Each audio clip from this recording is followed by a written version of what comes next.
weltare ɓiɓɓe fulɓe andu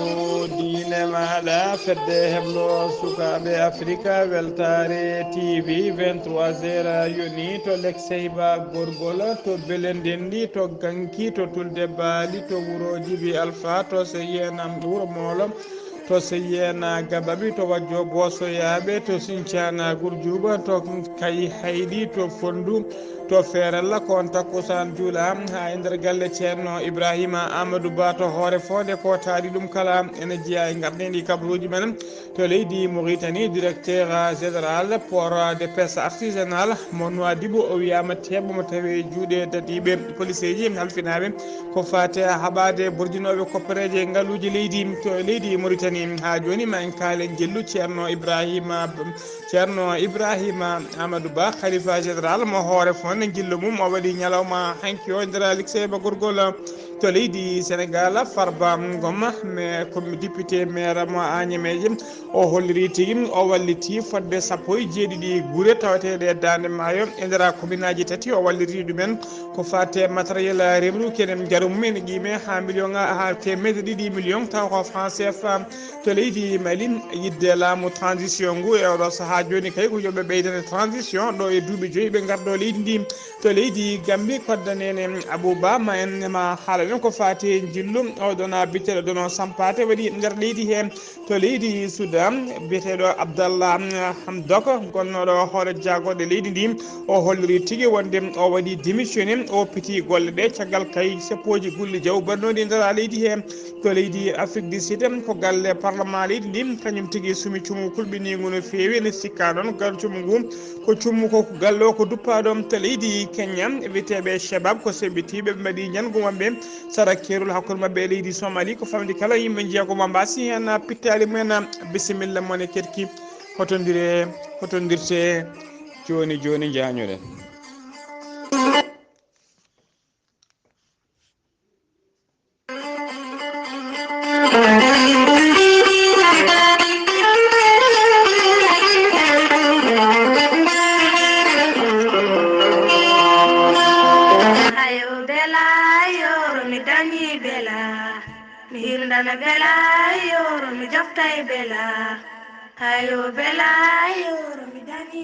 hayo bela mi dañi bela ko ɓatake ummorade e docteur Djiby Sow le grand guérisseur docteur Djiby Sow ko wittiyanke ko safriyanke safruji fina tawa docteur Djiby Sow le grand guérisseur ene safra rafiji kewɗi ɗe jiiɗa cirola omo safra rewɓe wonduɓe kista fibrome ndogam sitta rewɓe ronkoɓe sowade wonduɓe e moraïde jaltowo ena to kala le grand guérisseur docteur Djiby Sow en yawrane ɓen wonduɓe rafiji worɓe le grand guérisseur docteur Djiby Sow ne yawrane ɓen wonduɓe gorko seyɗane ɓe arsigaji men uddi ronkuɓe hebde kayitaji le grand guérisseur docteur Djiby Sow ene yawrani ɓen ɓe weddaɓe korte wonduɓe dabaruji eɓe arsigaji men uddi kala le grand guérisseur docteur Djiby Sow ene wi yimɓe kala jaaɗo to hello makko télégramme mayi toon golle paydude no fewi ɗe o gollata image uji baɗɗi fayida e rafiji ɗum safrata le grand guérisseur docteur Djiby Sow ene wiya dendagal kilineɓe mum kala jiɗɗo ɗo ko ɓuuri labde mbatta 77 244 92 81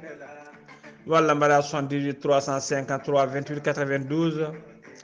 aɗa wawi kadi wadde 00 223 70 85 72 47 le grand guérisseur docteur Djiby Sow ne tawi to Kidira to galle makko kesso ne tawi to legal plateau woɗɗani bureau ji Sonatel caggal walla mbiyen sara antenne Tigo le grand guérisseur docteur Djiby Sow ko labɗo reedu malaɗo woni badden danɗo faade makko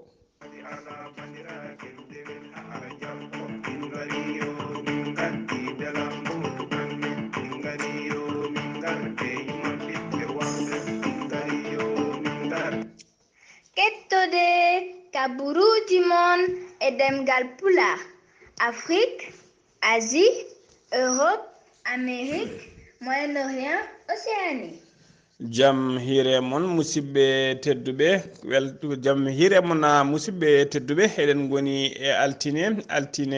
altine tati lewru bowte walla tati lewru janvier hitande ujunnaji ɗiɗi e nogas e ɗiɗi kabaruji men e ɗemgal Pulaar e sowto he ko musidɗo mon sehil mon haali Abouba to karallagal ha mbawon yiide en to banggue nate e ɓosoje ko miñi men sehil men Saydou Abouba hono no mbiruɗen gardidi kabaruji men to Likseyba gorgol aleta hanki kikiɗe khalifa général taw ko khalifa diine mo wuro hoore fonde biyeteɗo ceerno Ibrahima Amadou Ba lomtiɗo ceerno Bocara Alpha yo welede Allah woni mum o jaɓɓama altine aleta hanki o jaɓɓugal paydungal no fewi molantegal Allah e nder Likseyba gorgol werlaji kewɗi noon jeehi tigui jaɓɓoyademo ha to kay haydi waɗi kadi fodde sappo e joyya e werla paddima to cagol ganki e motoji kewɗi wondude pucci ñantaɗi cinkaɗi ha jooɗi kay mbawi tigui wadde escorté auto makko guila kay cagol ganki ha natirde Likseyba ha natirde galle makko galle jatigui makko to Likseyba gorgol to galle ceerno Mamadou Habibou Kane ko ɗon tigui woni galle jiyatigui makko kanko ceerno noon ko neɗɗo teskaɗo tigui jiɗɗo Likseyba gorgol korsinɗo wuuro ngo mo wuuro ngo kadi yimɓe wuuro ngo korsini no fewi saabu kay ko adi komo fiile lefola khalifagal kala hitande so tawi kay ala ko faɗi omo hewno arde wadde jillu makko e nder wuuro Likseyba gorgol ceerno noon holliri hen weltare mum mawde no fewi dendagal kadi bandiraɓe arnoɓe nuttade hen kañum en kala mbawi hollirde hen weltare mum omo arde sete timmude noon waɗi kadi khalifaɓe ummiɓe ha to wuuro Fondu ko wayno ceerno Mamadou Cissé Ba wondude ceerno Amadou Tidiane Kane kañum en kala e wadɓe ummima guila to wuuro Fondu tawimo kay haydi mbawi kay dusdemo ha nder Likseyba gorgol to galle jatigue makko ha joni kabaruji men ɗemgal Pulaar to leydi Mauritanie ha joni to leydi Mauritanie ha joni Mouhamed Ould Abdoul Aziz gonnoɗo hoolejo leydi ndi taweteɗo e oɗo saaha joni e juuɗe safroɓe aset ɓennuɗo o waɗi opération taw ko opération mo ɓe mbiyata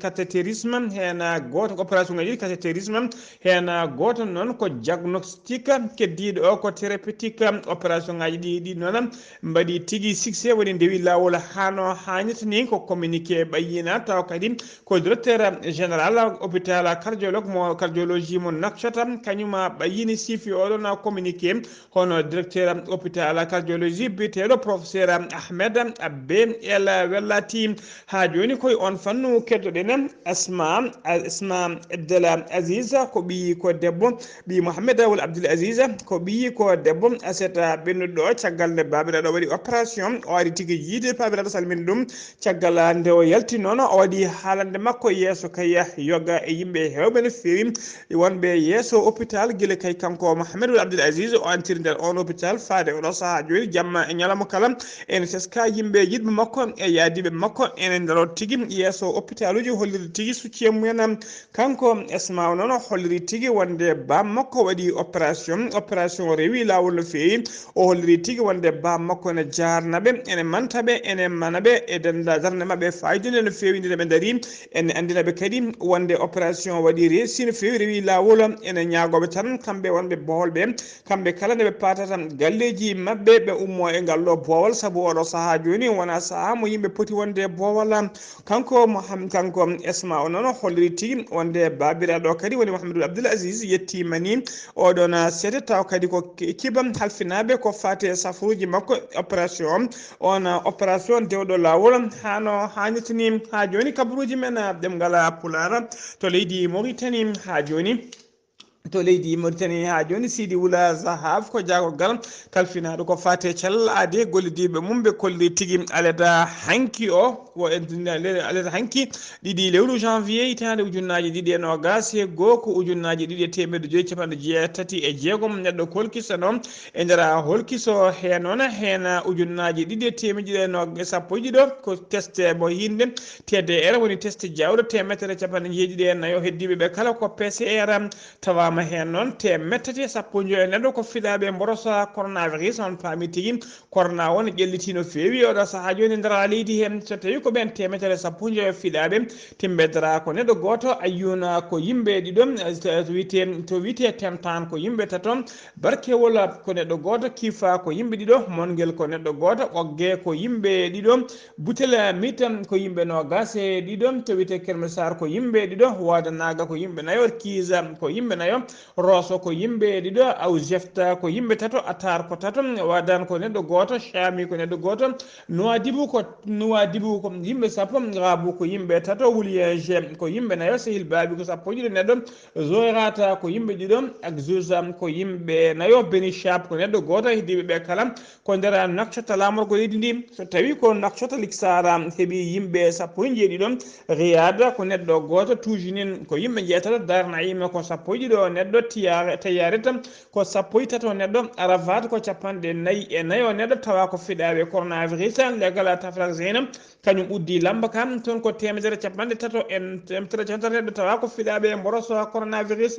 e nder ɓe cellano ɓe noon capanɗe nayyi e goho kefti celal mumen hano hannitini pati galleji mumen ɗiɗo kadi kawri e ladial ha joni ko leydi Mauritanie keɗoɗen Mohamedou Ahmedou on ko ministre de l'équipement et des transports o waɗi visite makko aleta hanki 10 janvier 2022 e nder projet ji mahateɗi ko fate mahgol pomuji essence uji batteɗi e nder nakcota lamorgo leydi ndi on ɗin Carrefour noon hen pont goto tawe to Carrefour mo Bamako wonduɗen tawe e nder Carrefour mo Bamako ɗum noon e nder mo qata mo Riyada eski goɗɗo échangeur goɗɗo noon ene tawe to Carrefour Haycheken ene tawe nder mo qata mo Dara Naima o waɗi kadi jillu makko e nder yoga e nokkuji golle taw koko fate territoire uji woni tigui territoire uji pewneteɗi oɗo saaha joni batteɗi kaaƴi e ciment tawa kadi o holliri nguɗona jillu noon ko caggal kayit nde o rokkunoɓe balɗe sappo e joyyi ɗe timmi noon o holliri noon balɗe sappo e joyyi ɗe to timmi ko waɗoɓe jillu mabɓe so tawi kay ɓe tawi golle ɗe jarani hano hannit ni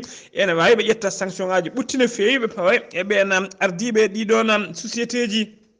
o holliri noon caggal kay nde o waɗi jillu ngu kanko jaagogal ngal caggal nde o waɗi jillu ngu noon holliri tigui golle ɗe ɓeydima kono hay oɗo saaha joni golle ɗe jettaki tigui to ɗe ponno yettade ni ha joni kabaruji men demgal Pulaar to leydi Mauritanie keddoɗen maître Mohamed Ichedou on ko goto e hujjikintoɓe Mohamed Ould Abdel Aziz men noɗo wonde hoorejo leydi ndi o yeddi ha sori ladde kabaru kay wiyede wonde weddi hande altine hande o kabaru ha sori ladde wiyede kay Mohamed Ould Abdel Aziz waɗama évacué woni nawama caggal leydi e mbadi safaruji o holliri tigui wonde client mabɓe ne tawe ɗo e nder nakcot lamorgo leydi Mauritanie ene heeɓa safaruji mum ɓe kolliri noon ɓe ceerani e kala saaha wadde ɗaɓɓane mabɓe kamɓe hujjikintoɓeɓe woni avocat ji makko kanko Mohamed Ould Abdel Aziz e kala saaha ɓe ceerani e wadde ɗaɓɓane mabɓe kay gam yidde hebde yamirore o wawa nawede caggal leydi e mbadi safaruji ha joni kabaruji men ɓe kolliri kadi wonde kikiɗe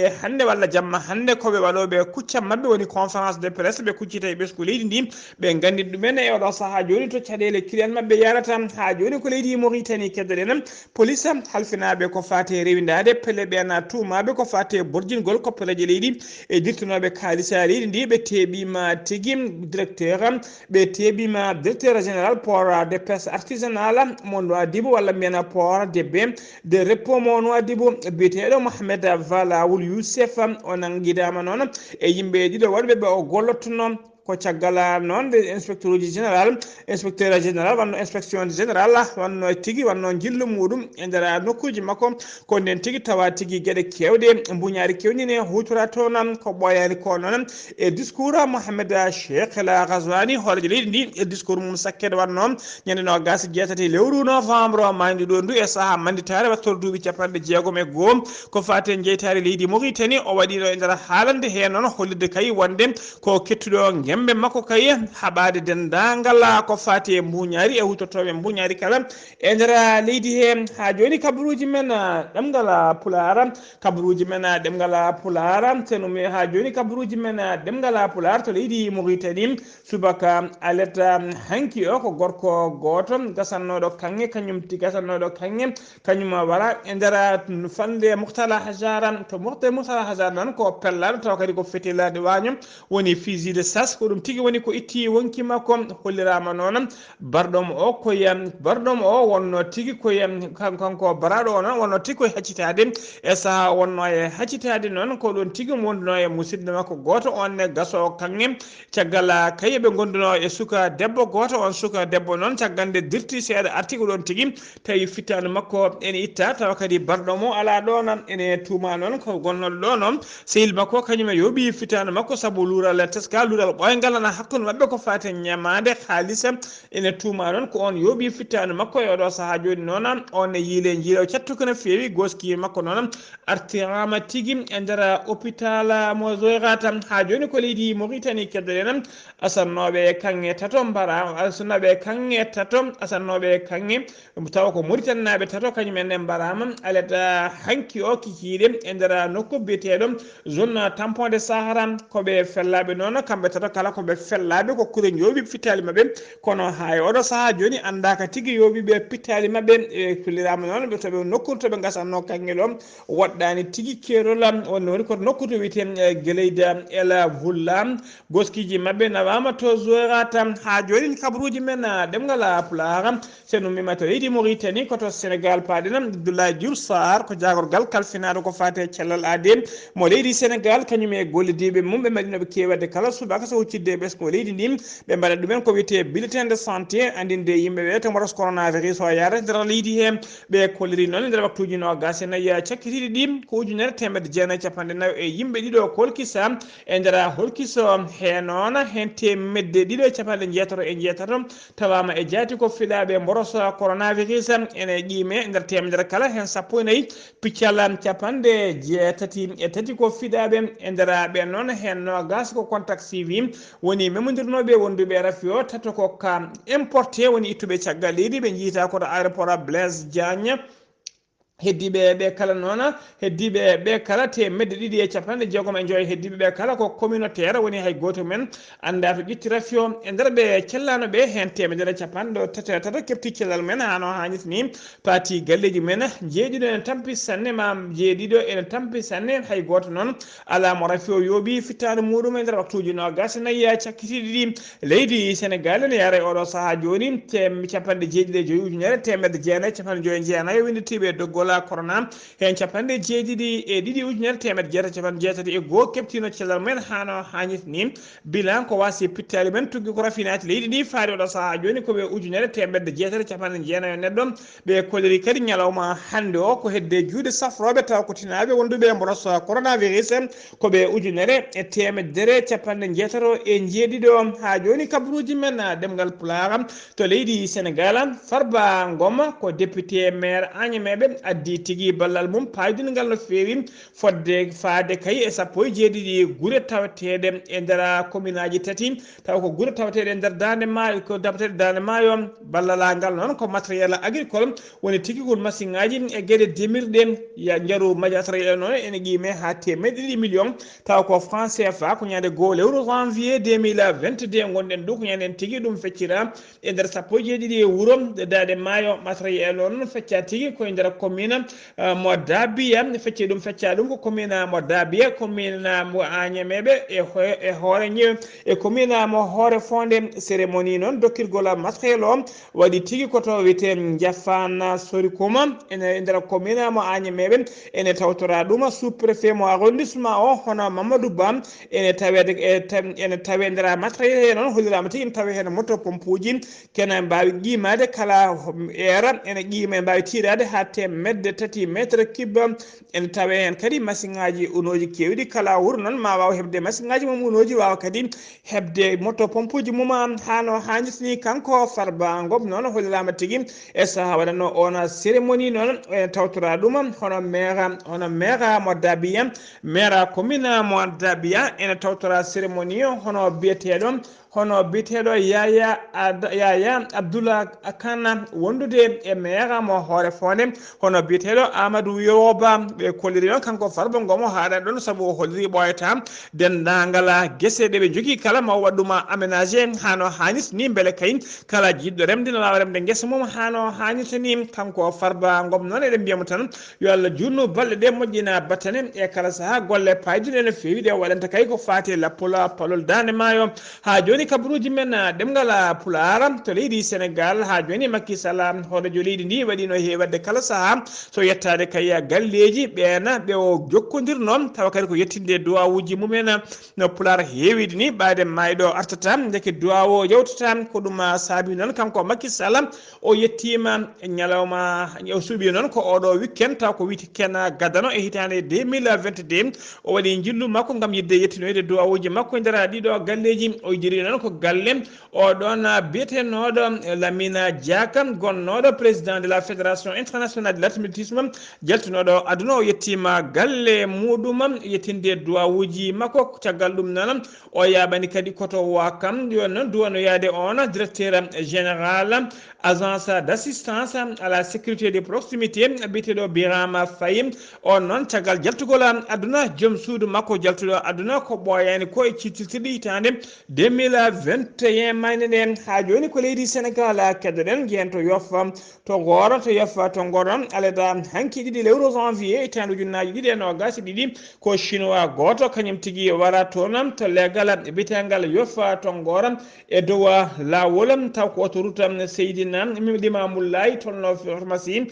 tolno pharmacie yofa to goron se wara noon ko sanga 16h30 woni 4h30 kikiɗe ko toon wala kanko chinois o noon o wonno koye dow vele makko walla dow moto makko ko camion ferimo camion noon ko camion société site frame Sénégal chauffeur o noon inde muɗum foɗɗiri ko alkulal m rewi hen kadi ko alkulal m e f ko ɗum woni inde makko o nanggama e oɗo saaha joni omo tawe e juuɗe dadiɓe o nanguira noon koko wiyete homicide involontaire woni wadde ko boni taw wona e teyɗe muɗum ha joni ko leydi Sénégal keddoɗen e ndi mbaɗi yimɓe landa Ousmane Sonko tawi kadi candidat landa Pastef ina tawe e mabɓe candidat mabɓe noon jinnoɗo gembanade kay wonde ko wiyete président jinnoɗo gende ko wiyete présidence du conseil départemental mo Bignoma ɓe mbaɗi accident jamma hanki o sanga 23h woni 11h jamma accident o noon waɗi ko tolno wuuro witego Badiouré noon ko ɗon o waɗi ene wonno e nder oto he noon chauffeur mabɓe kamɓe ganda Pastef kan e goɗɗo ne wiye CD Jacoba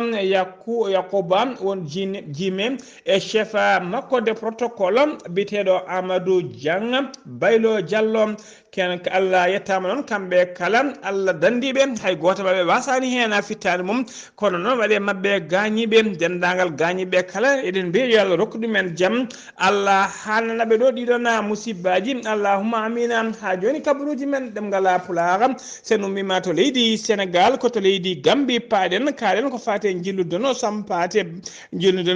ma en ketto hen musidɗo men Kodda Nene Abouba. eyyi ko noon tigui Allah jarama hettiyankoɓe weltare ɓiɓɓe fulɓe weltare TV ko ɓuuri tengtude kabaruji men ñalawma hande o tan mbiyen ko jillu ngu ganduɗa oɗo tariyanke mawɗo e leñol fulɓe biteɗo Don Sampate Diallo caggal waɗi jillu mum ɗo e nder leydi meɗen te Gambie heeɓi yiide joɗiniɗo leydi Sénégal woni ambassadeur Bassirou Sène e on kikiɗe goto kadi o yindiri e Hamidou Dia mo ganduɗa ko ɓi pullo dillo ko fati e banggue jeygu kuɓɓam woni gasoil et essence e on kikiɗe goto kadi o yindiri e hoorejo leydi ndi président Adama Barrow taw kadi ko tête à tête e caggal nde o yalti kanko Don Sampate Diallo ɗo e galle lamorgo danejo State House caggal nde o yalti e galle hoorejo leydi ndi ko ɗum ɗo woni ko jewtidɗen e Don Sampate Diallo. eyyi seydi Ba mi nani ko mbiɗa ko noon tigi woori min garmi ɗo addimi ɗo ko fulɓe Africa arde yidde kadi yillade leydi ndi caggal min ceerti nde min naati lamorgo leydi ndi Allah waɗi mi yiide ambassadeur Sénégal caggal ɗum mi yiide Diawo en woni Hamidou Dia gorko moƴƴo mo ganduɗa ko laaɗo reedu ko giɗo leñol e nder jamma on ɗon gooto komin jewtidi alhaali leñol ngol o jogii hen softede mawde ha o wi yomin jaa min jottoyo ha hoorejo leydi meɗen Adama Barrow e nder on ɗon jamma gooto en keeɓi fataŋe wadde ɗum ɗon jillu jakko. Allah jarama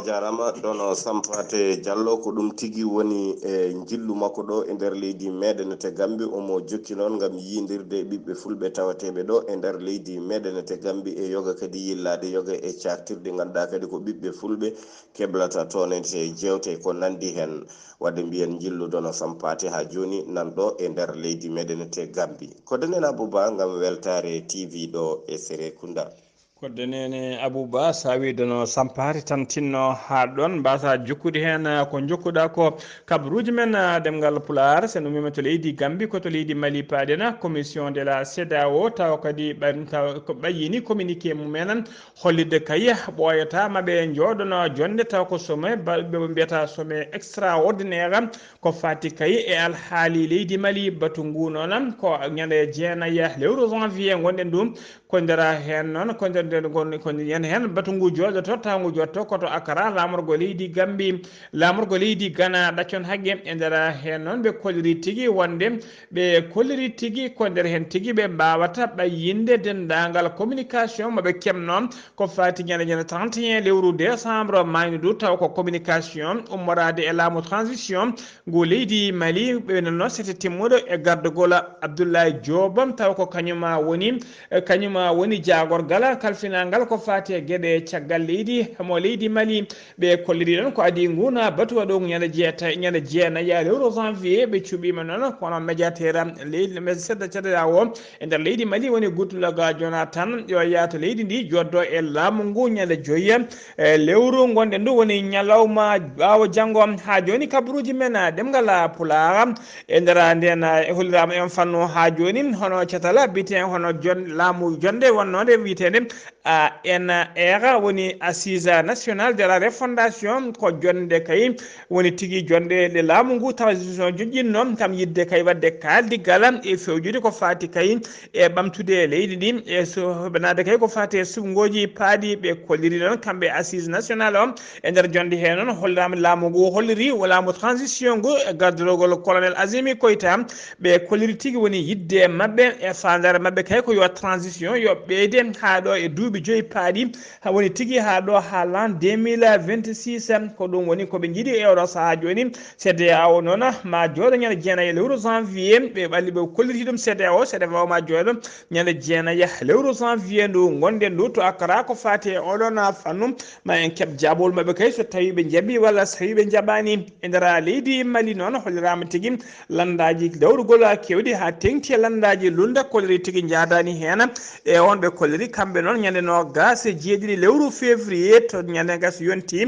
koɓe dartoɓe e booli ɓe namdo kay yo sumgoji mbaɗe walla yo commission goɗɗo transition goɗɗo yo suuɓe saabu oɗon transition ko nden tigui balɗe mum gasata ha laaɓa ha joni kabaruji men ɗemgal Pulaar se ha joni kabaruji men ɗemgal Pulaar fodde landaji sappo dawrugol ɗimɗi leydi Mali ha tengti lundiyankoji ɓe kolliri de transition mo duuɓi joyyi o ɓe jadani hen saabu e ɗum heewi no feewi ɓe kolliron yidde mabɓe kay e oɗo saaha joni kono sumgoji nde tigui no CEDEAO wini hokkunoɓe transition ko lebbi jeegom ɓeydannoɓe kamɓe ngallona catala e oɗo saaha joni ardiɓe leydi ɗi de lebbi jeegom ɗi so gasinde ɓe joɓata suɓde ɓe mbaɗata sumgoji walla ɓe ummo ha laaɓa e jappere e laamu ngu ha joni ko leydi Mali keddoɗen police ji ɓe 11e arrondissement mo Bamako ɓe teeɓima sagataɓe nayo bandiji dartonoɓe kala saaha yoɓade pittali yimɓe taw ko labɓe ɓe keewi firude ɗumen woni ko wiyete ɓe agressé ɗumen labɓe ɓe noon teɓama e oɗo saaha joni ene tawe juuɗe dadiɓe koto leydi Kenya paaɗena seɓɓitiɓe ɓe hinde Cheikh Baba ɓe mbaɗi seɓɓitiɓe ɓe hinde Cheikh Baba ɓe mbaɗi tigui jangu mabɓe e nder leydi he to banggue funnague leydi ndi waɗɗani keerol hakkude mabɓe e leydi Somali hollirama noon ɓe jooɓima pittali yimɓe jeegomum taw ko jamboreɓe mbasi hen pittali mumen hewɓe kadi mbarmi hen jangu ngu ko altine hande o ngu waɗi e nder leydi he ha joni kabaruji men ɗemgal pular ko leydi Burkina Faso paɗenam sappo e goho militaire barmuɓe e nogas jeenaya wat bonijo baraɗo ko ɗum woni bila mo laamu ngu rokkiri e perɓodiral ɓe mbanno laamu ngu wadduno dadiɓe laamu ngu mbadduno e ɓen seɓetiɓe tawteɓe nder leydi he tawa kadi ɗum yinnoɓe wadde jangu mumen base militaire to rewɓaji hirnangue Burkina Faso e nder base biteɗo base Gomboro e nder région mo Sourou ɓe koliri noon ɓe kepti kadi armuji kewɗi ɓe keptini wat boniɓe armuji kewɗi e kuure kewɗe ɓe mbawi heftandeɓe koto leydi Soudan paɗen hoorejo jagorɗe e leydi laamu sabbodou leydi Soudan biteɗo Abdallah Hamdoko o waɗi démissionné ha laaɓi e gardigo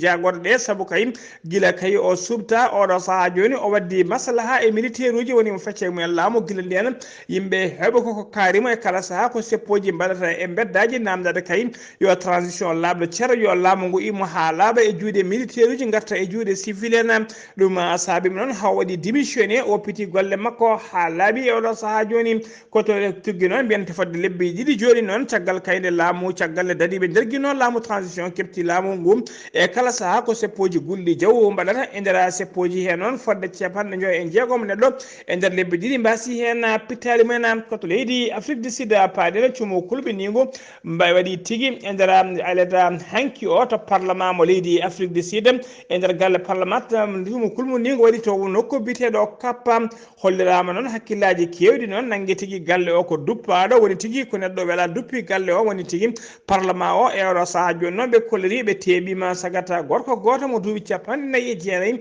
ene tuuma noon juuɗe makko enen moddi e cumgol parlement o hollirama noon ko altine ko talata janggo o foti darade yesso juge musidɓe tedduɓe gasi ha laaɓi ceer ko ɗum ɗo wonno ko tonguɗen kabaruji men e ɗemgal Pulaar ɗo e habridde he ko musidɗo moon sehil moon Haali Abouba to karallagal ko Saydou Abouba to leydi Gambie kodde nene Abouba ketkimalaki jaam yo jaam Allah jogomi jogo on.